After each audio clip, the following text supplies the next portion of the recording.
Cinco continentes na Rádio Observador. É por aqui que todas as semanas viajamos pelo mundo para analisar a geopolítica internacional, sempre com o historiador Bruno Cardoso Reis. Bruno, bem-vindo. Bom dia. Bem-vindo, Bruno. Bom dia, Bom dia. obrigado. Bom, esta semana começamos na Ucrânia. Para além de analisarmos as novidades no terreno, vamos também falar de uma guerra dentro da guerra, ou seja, a guerra das sanções. A Gazprom anunciou um prejuízo recorde em 2023 de quase 6 milhões e meio de euros. Bruno, parece que nem mesmo a aproximação ao mercado asiático e à China valeu esta empresa de gás estatal. Sim, exatamente, ou seja, realmente a Gazprom nunca teve tanto prejuízo nas suas várias décadas de existência, são quase 7 mil milhões de dólares. As vendas de gás russo, na verdade, caíram praticamente para metade. Sabíamos que o gás é muito mais difícil, digamos, de redirecionar do que o petróleo. Toda a estrutura, sobretudo russa, estava pensada com base em gasodutos virados para a Europa, e, portanto, é preciso construir nova infraestrutura semelhante, que é muito mais cara, os campos também estão muito mais afastados da China, para poder eventualmente fazer-se essa exportação para o lado chinês. Não é até evidente que a China esteja 100% comprometida com esses novos investimentos, eles demorarão sempre alguns anos. E a Rússia também não tem capacidade de transformação em gás liquefeito com rapidez e, portanto, realmente é uma perda muito significativa que mostra que as sanções, esta dimensão de guerra económica, têm algum impacto bastante real na economia russa. Em termos genéricos, isso é bastante evidente no nível de inflação e taxas de juros, que são extremamente elevados.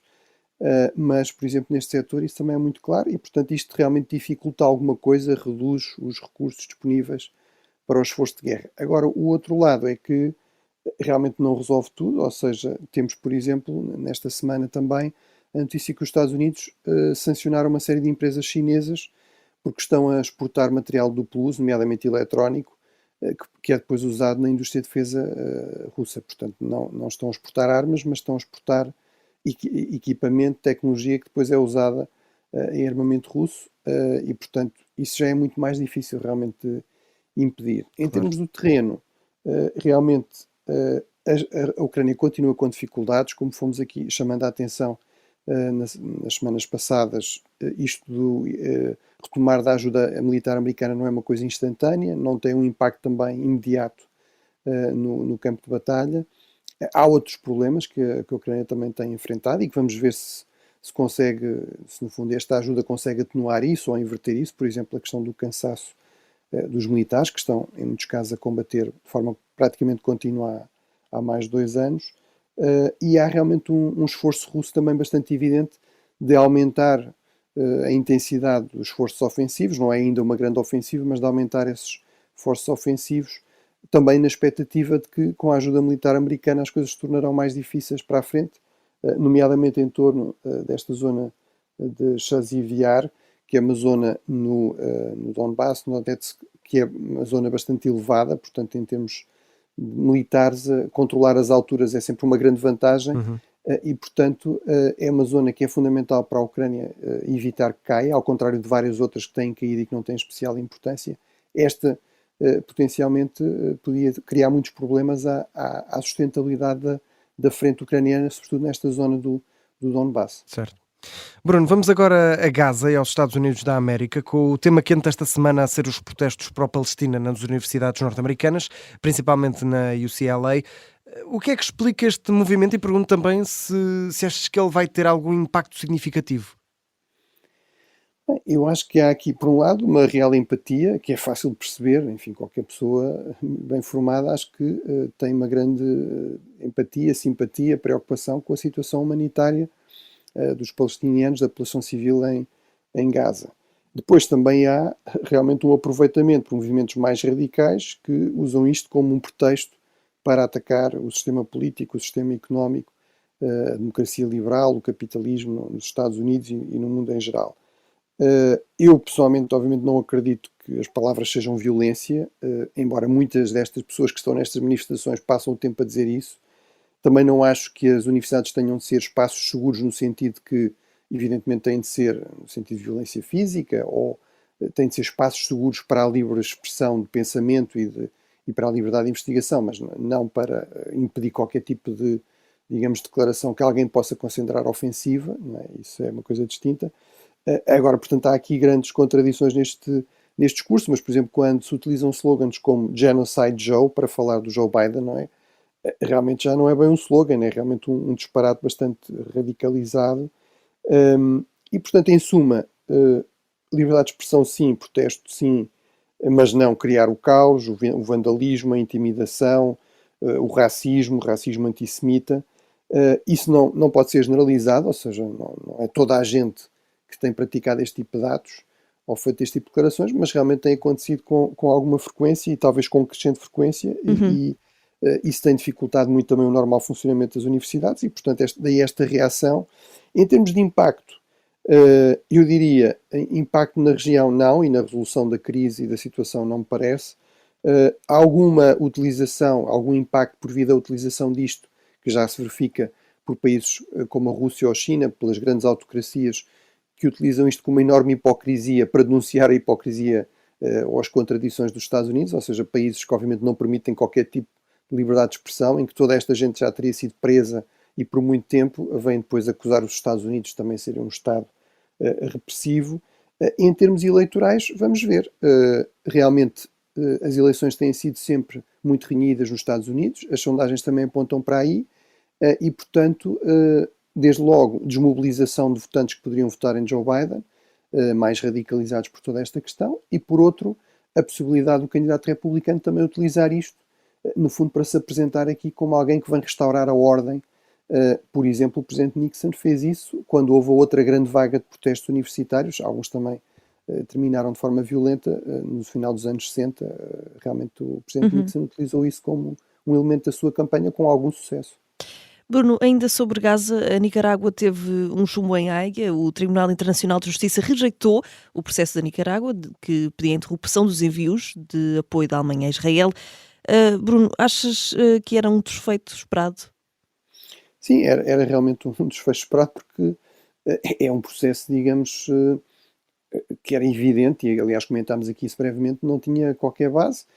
É também especialmente, digamos, ridículo ser a Nicarágua, que é um país que não é propriamente conhecido pelo seu respeito pelo direito em geral, pelo direito internacional também em particular, um país que passou da ditadura do Somoza nos anos 70 para a atual ditadura dos Ortega, marido e mulher, portanto a mulher é a vice-presidente, que privou centenas de opositores da nacionalidade, transformou-os em apátridas, expulsou-os do país.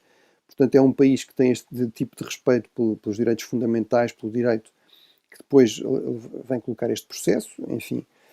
E depois, de facto, aquilo que era dito era evidente que não tinha nenhuma base, e portanto é por isso que este Tribunal da Haia, que de um modo geral demora algum tempo a chegar a decisões definitivas, com uma enorme rapidez, em poucas semanas chegou a uma decisão definitiva, taxativa, de rejeitar todos os pedidos e acusações da Nicarágua. A Alemanha até reduziu o seu fornecimento, por exemplo, de armamento a Israel, portanto é armamento mais defensivo, mas Israel continua a ter direito a defender-se e, portanto, e a Alemanha a fornecer algum armamento.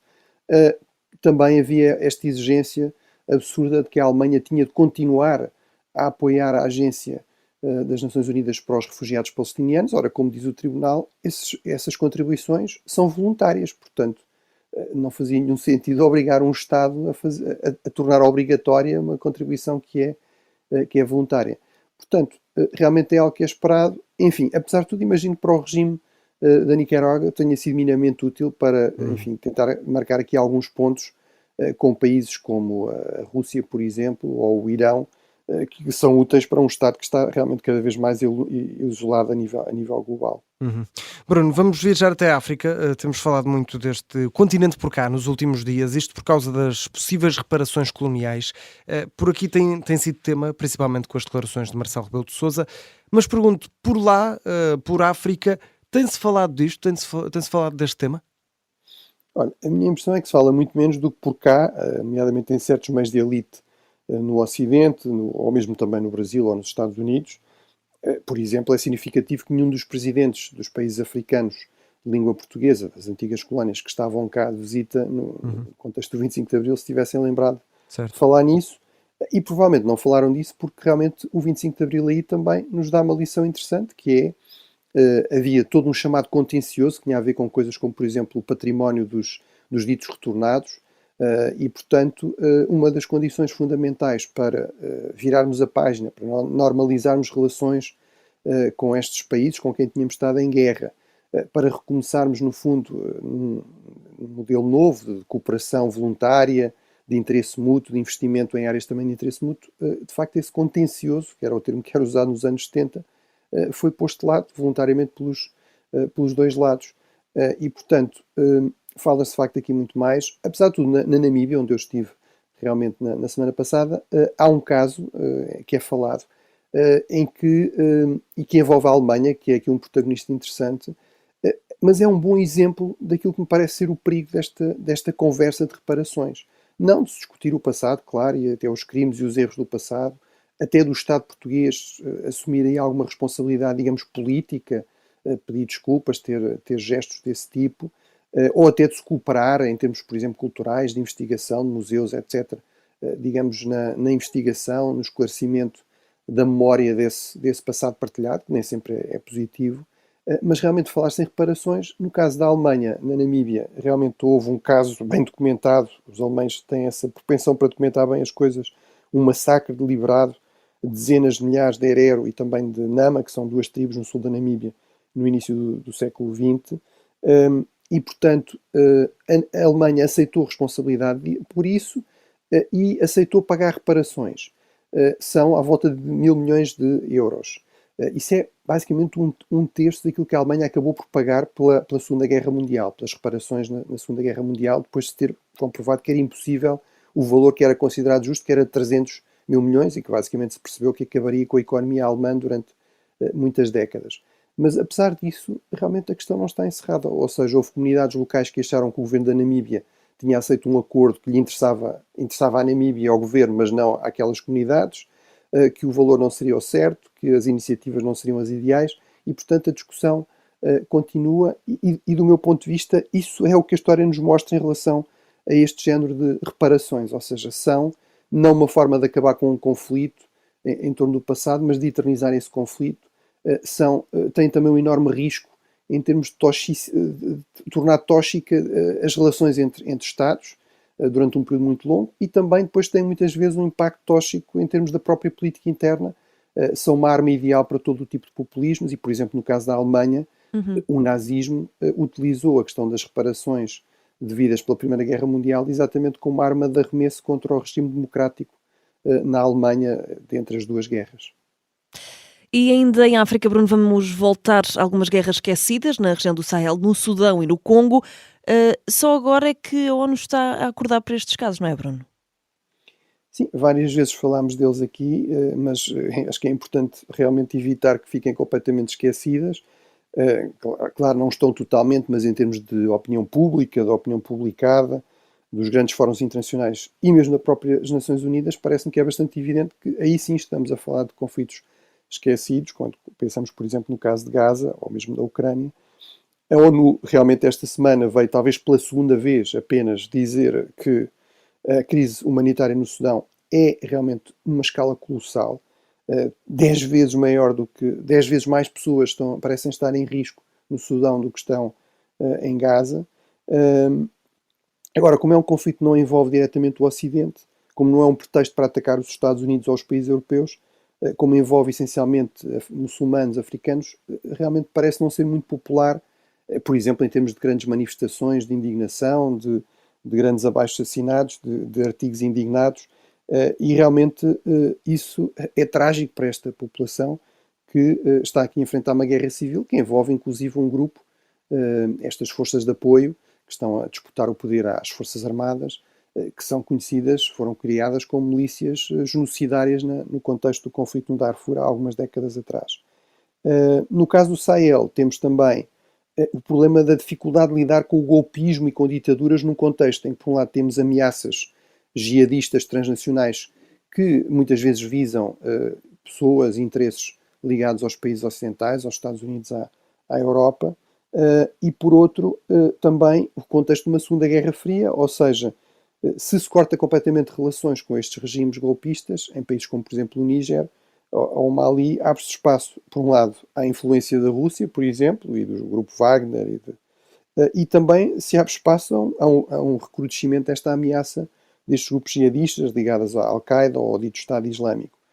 Mas realmente a alternativa também não é especialmente apetecível, ou seja, vai-se tolerar, vai-se ignorar a natureza autoritária destes novos regimes. Aquilo que o responsável do comando norte-americano para a África, do AFRICOM, vai dizer é: nós vamos tentar continuar a trabalhar com alguns destes regimes, por um lado para combater o jihadismo, por outro para os incentivar a avançar para eleições e, no fundo, restaurar algum tipo de regime mais democrático.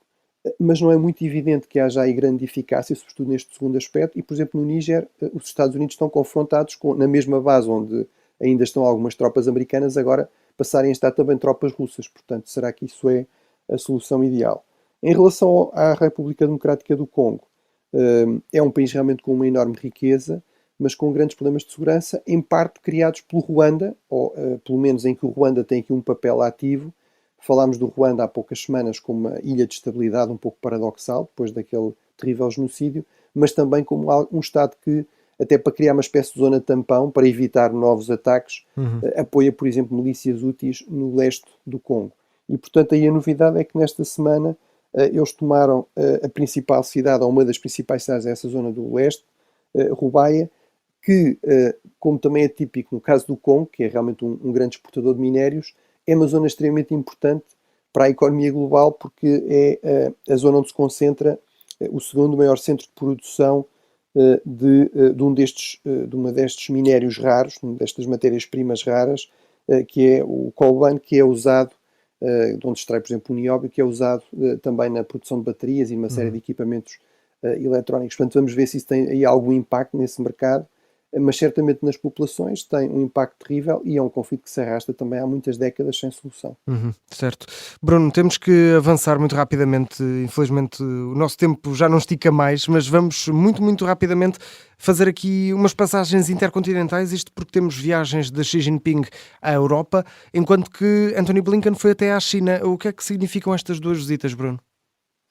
Bem, significam dois pontos importantes. Um é que realmente os Estados Unidos e a China têm feito um esforço, desde aquela cimeira entre Xi Jinping e Biden no final do ano passado, para gerir de forma mais diplomática, com maior troca de comunicações e de impressões, esta relação conflituosa. Portanto, já é a segunda visita de Blinken este ano. Ele aparentemente veio falar sobretudo do Médio Oriente e parece haver alguma convergência e alguma eficácia na ação da China e dos Estados Unidos no sentido de evitar uma escalada descontrolada, por exemplo, a China pressionando o Irão, os Estados Unidos pressionando Israel, mas, por exemplo, também veio falar da Ucrânia e da questão de fornecimento de tecnologia duplo uso. Aí a conversa já não terá sido, digamos, tão amigável, mas é muito importante que estas conversas se mantenham.